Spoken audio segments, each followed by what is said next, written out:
We've been trying to figure out how to coexist with other creatures that don't precisely share our belief systems for 400 million years. And we've been sufficiently successful about it so that we're both social, and here we are. So obviously there's ways that it can be dealt with, although I don't think we necessarily understand them very well. And so I didn't want to just understand what it was about belief systems, about their necessity and their function, and the way that they become pathologized.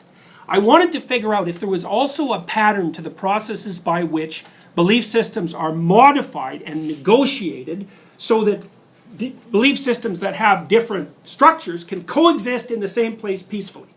And it's a vital question, right? Because most of you are going to get married, successfully or unsuccessfully, and even if you don't, you're going to live with someone for a long period of time, and you're going to find out that they're not like you.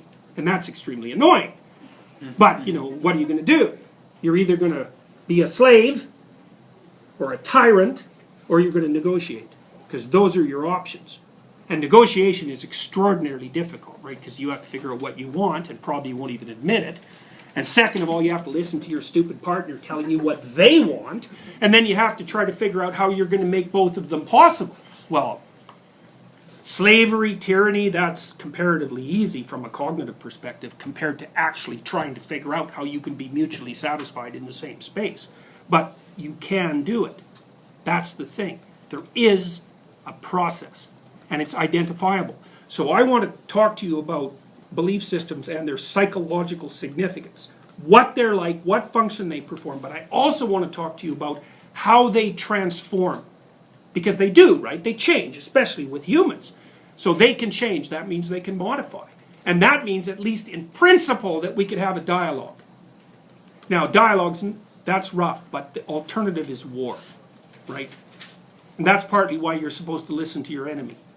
Because if you don't listen to your enemy, the only other thing you can do is fight with them. That's it.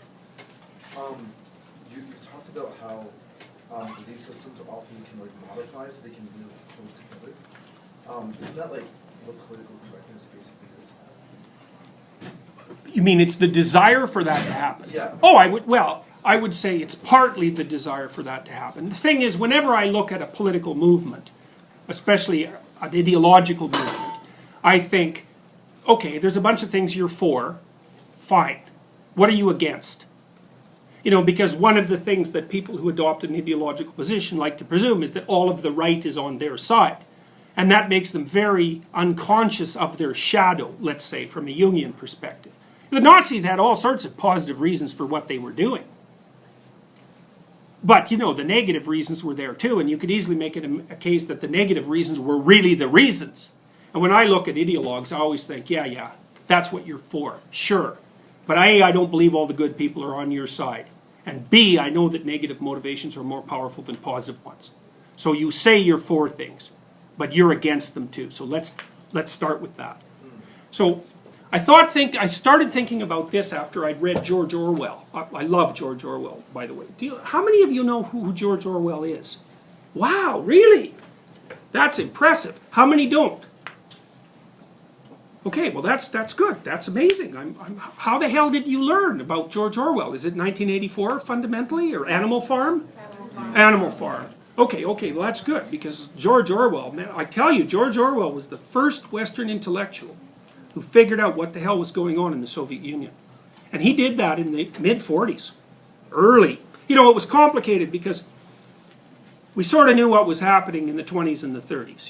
There was Lenin, and that wasn't so good. There was the Russian Civil War.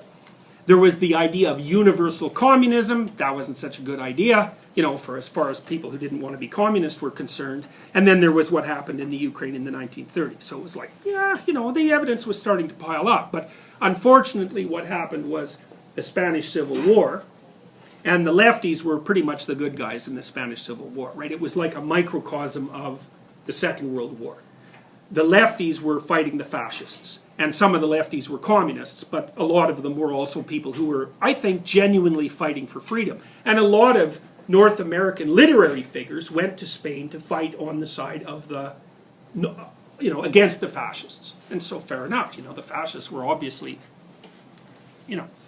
reprehensible, clearly. And so that kind of muddied the water, right? Because the fascists were bad, and then that sort of means that people that are fighting them, they're good, and some of them are communists, and there was pretty good reason for people to be radically socialist at that point in human history, because the plight of the working man was relatively unpleasant. George Orwell wrote a book called Road to Wigan Pier, and he went up to this town that was a coal mining town, and he stayed with the coal miners for a while and just looked at their life. So here's part of their life. So you basically work a 7.5-hour shift when you're a coal miner, and you think, oh, that's not too bad by 1930 standards. It's like, yeah, except you have to go down to the coal mine tunnels, and like they're not 8 feet high and carpeted. They're like 4.5 feet high and rough and poorly lit, and the air is terrible. And so basically you have to chimp walk or crawl up to 3 miles just to get to work. And then you have to do that at the end of your shift. And you don't get paid for that. That's your commute. Right. So, it was no bloody, well, and then of course what you're doing when you get there is like, it's absolutely filthy. It's unbelievably noisy. It's brutally difficult. He said that coal miners, they had no teeth because of their living conditions, but their bodies were absolutely perfect. They were unbelievably powerful and strong because all they did was incredibly intense physical labor. But it was bloody rough. And the housing those people had is like 50 families for one outhouse. That's probably good enough to describe it. And often they were row houses, and the row houses had no back doors. And they had no paths between them, and all the outhouses were at the back. So that meant if you were, it was like 20 below and it was the winter and you were sick, then you get to go all the way around the block to your damn outhouse, or maybe there's only one there, and you line up with 50 people so that, yeah, so. And Orwell was an upper class guy, basically, and he was trying to have himself overcome his upper class prejudices. He was a real documentarian of the terrible working conditions of working class people. And he wrote this book called Road to Wigan Pier. But one of the things that Orwell said, he wrote this story about these poor goddamn coal miners, and you think, well, yeah, it's like, how about some social legislation so that these people and their children aren't just absolutely brutalized non-stop, But then he wrote the last half of the book, and he wrote it for the Left Book Club, which was a socialist group that would publish a book every month or so. And what he did was he wrote a critique of socialism, of British socialism. And he said, yeah, well, this sucks, man. It's like we should be on the side of these working people, but the socialists I meet, they're not on the side of the working people. They're like tweed-wearing, middle-class, hyper-intellectuals who never go anywhere near the working class because of their class prejudices and for all sorts of other reasons. And they don't like the poor at all. They just hate the rich.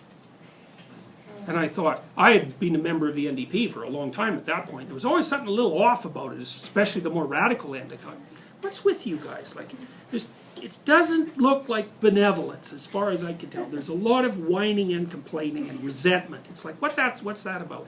I read Orwell and I thought, aha, right. If you hate the successful, if you hate the rich, rich, by the way, is whoever has more money than you. That's how you define rich. And the best way to mask your resentment is to pretend that you're on the side of the poor.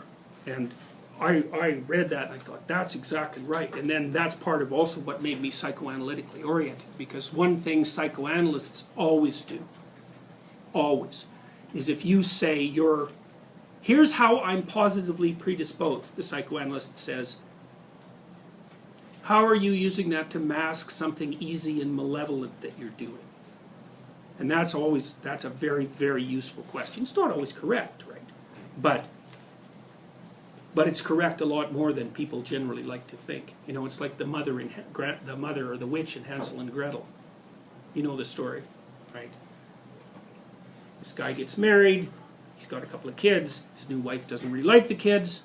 You have 100 times higher chance, by the way, of being abused by a step-parent than a biological parent, just so you know. So the stepmother doesn't like the kids. She tells the guy, well, why don't you just go put those kids out in the woods? So out they go, out in the woods. So they're lost kids, right? They have nowhere to go. So they're wandering around out there in the forest. And what happens? And they come across a gingerbread house. You think, wow, man, you're a starving kid.